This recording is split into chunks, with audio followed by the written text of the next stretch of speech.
Question है 1200 metre की race में राम श्याम को 200 मीटर या 20 सेकंड से हरा सकता है। राम की चाल क्या होनी चाहिए। देखिए आप ऐसे समझो, यहाँ से रेस स्टार्ट हुआ और यहाँ पर जाके इंड हुआ। ठीक है, यहाँ से रेस स्टार्ट हुआ, यहाँ पर जाके इंड हुआ।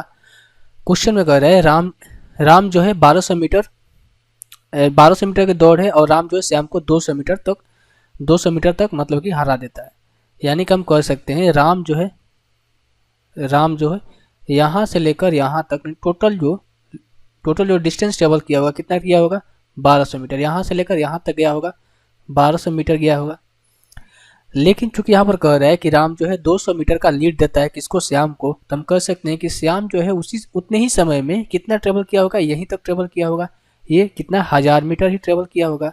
यानी कि हमें यहाँ से देखने के लिए क्या मिला मेरे दोस्त की, अगर टाइम यहाँ पर क्या हो रहा है, सेम हो रहा है, क्योंकि सेम टाइम में राम और श्याम, राम जो है 1200 मीटर दौड़ रहा है और श्याम जो है कितना 1000 मीटर ही दौड़ रहा है। यानी कि हम कह सकते हैं कि अगर डिस्टेंस हमें यहाँ पर दिया रहा है, डिस्टेंस का रेशियो कितना आ गया 1200:1000 और यहाँ पर टाइम सेम है, तो स्पीड का भी रेशियो वही हो जाएगा, यही हो जाएगा 12, यानी कि 1200 × 1000। तो यहाँ से इसको जब काटेंगे तो क्या हो जाएगा, ये 6:5। यानी कि हम कह सकते हैं कि अगर डिस्टेंस यानी कि स्पीड का अगर रेशियो 6:5 है, तो यहाँ से हम टाइम का रेशियो निकाल सकते हैं।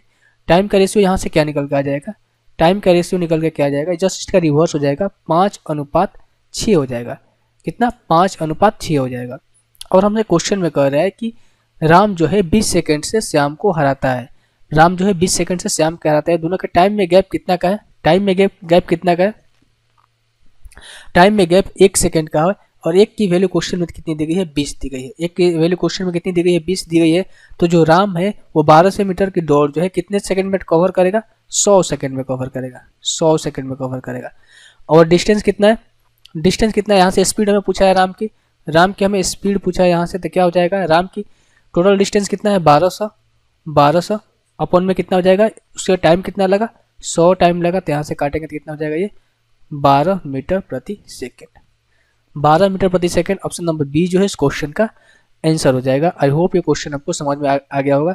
यहाँ पर बस आपको ध्यान रखना है कि रेस जब स्टार्ट हो रही है, अगर 200 मीटर का लीड कोई दे रहा है तो जो टाइम है यहाँ पर कांस्टेंट रहता है। अगर टाइम कांस्टेंट रहेगा तो स्पीड और डिस्टेंस का रेशियो जो है वो सेम रहता है। बस आपको यही याद रखना है कि अगर टाइम कांस्टेंट रहेगा, सेम रहेगा, तो स्पीड और डिस्टेंस का रेशियो वही रहेगा।